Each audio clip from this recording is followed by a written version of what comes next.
थाइसेबो रां खरस गैयाबालानो बिटिआर सुक्तिनि 6.3 दफा बायदियै सरकारि नङै फरायसालिमाफोरखौ आसाम सरकारा सरकारि खालामनानै होनांगोन। बिटिआर एकर्डनि दफा बायदियै आसाम सरकारा बिटिआर ओनसोलनि गासैबो सरकारि नङै फरायसालिफोरखौ सरकारि खालामनानै होनांगौ। बिटिआर एकर्डनि दफा बायदियै बिटिआर ओनसोलनि सिङाव थानाय बर' मिडियामजों लोगोसे एसामिस मिडियामनि सरकारि नङै फरायसालिफोरखौबो सरकारि खालामनानै होनांगौ। बिटिआरनि बायजोआव थानाय सरकारि नङै फरायसालिफोरखौबो सरकारि खालामनानै होनांगोन। बेफोर गोख्रों बाथ्राखौ आसाम सरकार आरो बिटिआर सरकारा रुनिकाटा फरायसालिमाखौ सरकारि फरायसालिमा गनायथि होनायनि थाखाय फरायसालिमानिनो सामलाय आफाद आरो गोरायुंजों लोगोसे रुनिकाटा ओनसोलनि सानसुमैफोरा आसाम सरकार आरो बिटिआर सरकारनिसिम साबायखर बावनाय हाबाफारियाव दुलाराय बर' फरायसा आफादनि आफादगिरि दिपेन बर'आ खौरांगिरिफोरनि सिगाङाव बुङो। बिथां दिपेन बर'आ खौरांगिरिफोरनि सिगाङाव बुंबावदों दि सरकारि फरायसालि जानायनि मुङाव सोरबा सुबुङा मावनाङै खामानिखौ मावदोंब्ला बियो मोजां जायाखै। गंसे फरायसालिया सरकारि फरायसालि महरै गनायथि मोननाया थाखा फैसाजों जायाखै। बिटिआर एकर्डनि दफा बायदियै आसाम सरकारा आरो बिटिआर सरकारा मावफुंनानै होदों। खौरांगिरिफोरनि सिगाङाव दिपेन बर' बिथाङा आरोबाव गोबां गोख्रों बाथ्रा बुंबावदों। बिथां दिपेन बर'आ खौरांगिरिफोरनि सिगाङाव मा बाथ्रा बुंखो आबुङै मिथिनानै लानि फै। कलेज दिनै गिबि खेबनि थाखाय बे कलेजाव आगान होनो मोननानै दुलाराय बर' फरायसा आफादनि जोङो जि टीम दङ जोबोरैनो गोग्गानाय आरो गोजोननाय जोङो मोनदों। थांनाय 2020 मायथाइनि 27 जानुवारि बर' पिस एकर्ड बा बिटिआर एग्रिमेन्टनि गेजेरजों 6.3 जि मोनसे दफा दङमोन बे दफानि आधाराव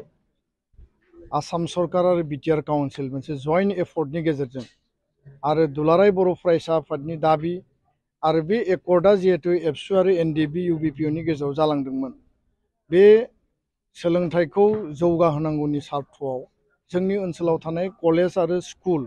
जिखिनि भेन्सार जानानै दङ बेखौ प्रभिन्सियेलाइज खालामनायनि जि दफा बे दफानि कमिटमेन्ट बायदि 10टा कलेज प्रभिन्सियेलाइज खालामनाय खोथाखौ गिबि मन्थ्रि बिथाङा होदोंमोन। आरो बे 10टा कलेजखौ गासै बिथिंजों नायबिजिरनानै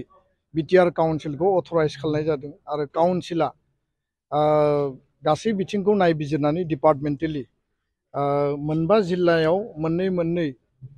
सेनियरिटिखौ नायनानै बिनि मेरिटखौ नायनानै निट बेसखौ नायनानै बा एनरलमेन्ट आरो टिचिं स्टाफ नन टिचिं स्टाफ गासै बिथिंखौ नायबिजिरनानै दिनै प्रभिन्सियेलाइज खालामनानै होबाय आरो बिनि थाखाय आसाम सरकार बिटिआर काउन्सिलखौ धन्यबाद बावदों। लोगोसेनो रुनिकाटा कलेजआ बे 10टा कलेजनि बे रुनिकाटा गुरुबासा सान्तिपुर आरो दादगिरि बे गुवार ओनसोलाव जि मोनसे माने मेक्सिमाम लेभेलनि जि प्रायरिटि दङमोन जे बेयाव हायार इडुकेसन इनस्टिटिउसन नांगौ। खारन जोंनि फंबाय बिनानाव फरायसा फरायसुलिया बङाइगाव क'क्राझार बा नोङो इउएन कलेज माने काजलगाव गोबां जायगायाव फरायहैनो गोनां जायो। चयसा आलदा थानो हानाय गावबागाव चयस मथे फरायसा फरायसुलिया फरायगोन। किन्तु जोंनि गोरिब गुन्द्रानि गथ'फोर जायफोरा गोजानाव थांनो उसुबिदा रांखावरिनि माने आंखाल जोंनि जायगायावनो हायार इडुकेसन मोजां सोलोंथाइखौ गुन गोनां सोलोंथाइ क्वालिटि इडुकेसनखौ मोननांगौ। आरो दिनै रुनिकाटा कलेजआ बे गुवार ओनसोलाव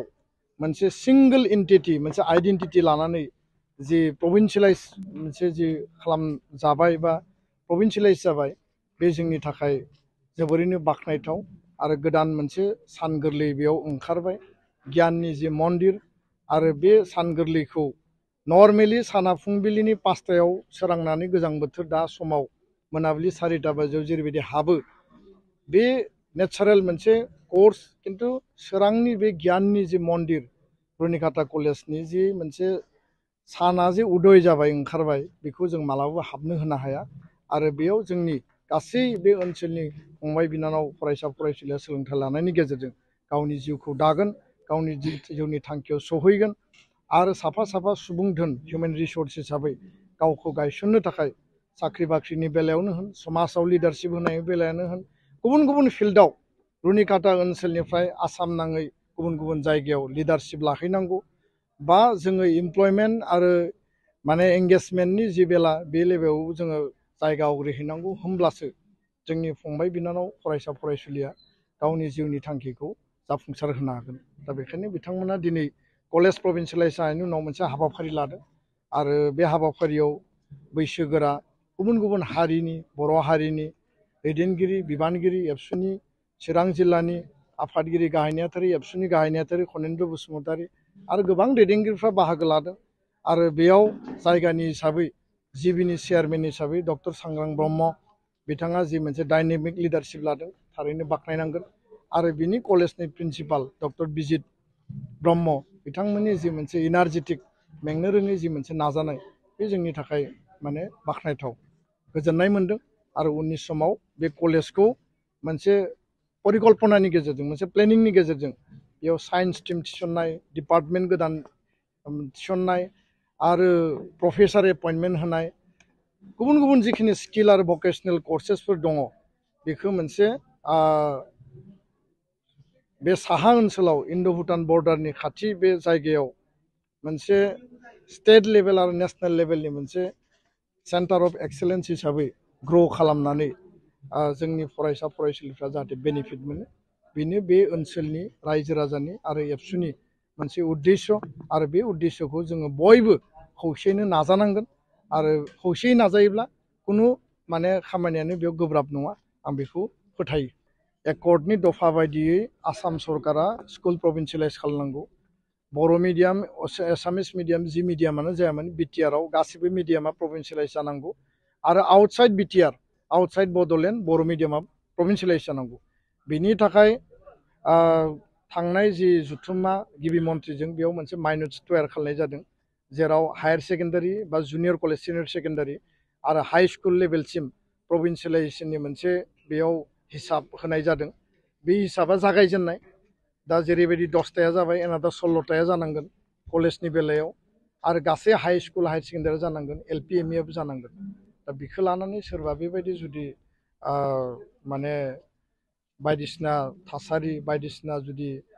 मावनाङै खालामनाङै खामानिखौ मावदोंब्ला बे मोजां नङा आरो बिनि सायाव जों मिथिनो नाजागोन आरो बिनि जि बेबायदि खामानिया जुदि जादोंब्ला बे बन्द जानांगौ बेबायदि जानायखौ जों मोजां मोना खारन कुनु थाखा फैसा गैयाबासिनो थाइसेबो खरस गैयाबासिनो माने फ्रि एन्ड फेयार स्कुल आरो कलेज प्रभिन्सियेलाइजेसना जानांगौ आरो कलेजनि बेलायावबो जेरैबायदि खोथा जेरैबायदि एकर्डनि दफा ओरैबायदि बेयाव मावफुंनाया जादों बेयाव थाखा फैसानि कुनु बाथ्रा फैयाखै आरो बेखायनो एस'सियेसन कमिटिया दाजायो दानो हानाय खामानि मावनायनि थाखाय डाटा तथ्य नांगौ खिन्थु बेयाव जाहाथे बेबायदि कुनु सोलिया आरो सोलिदोंना सोलियाखै जोङो मिथियाखै निश्चय जों बेखौ तदन्त खालामो मोनसे गोजोनथाव खौरां क'क्राझार सहरनि जेडि र'डजों नांजाबनाय सुदेमपुरि गांजिमा बाजाराव थानाय आइ आफा मेडलाइफ बिएम हस्पिटालाव बेराम सोखानो हानायनि गोबां खाबु दं आइ आफा मेडलाइफ बिएम हस्पिटालनि फेसिलिटिफोरानो जाबाय medical laboratory pharmacy paediatrics medicine gynaecology dental urology dental x ray play area x ray sonography OT ICU NICU एबा पीआईसीयू आरो आइ आफा मेडलाइफ बिएम हस्पिटाला 24 घन्टा जेब्लाबो खुलायै थागोन लांलाय लाबोलायनि एम्बुलेन्सआबो मोजाङै सार्भिस थागोन ओनसोलनि सुबुंफोरा बेराम आजारफोरजों भुगिनानै थाना दंब्ला थाबैनो नोंथांनि देहाखौ फाहामथाय लानो क'क्राझार सहरनि सुदेमपुरि गांजिमा बाजाराव थानाय आइ आफा मेडलाइफ बिएम हस्पिटालाव गोख्रैनो फाहामथाय लाफैनो हागोन आबुङै मिथिनो थाखाय 9101655430 एबा 8822688026 जानबुं नम्बराव खौरां लाहरनो हागोन।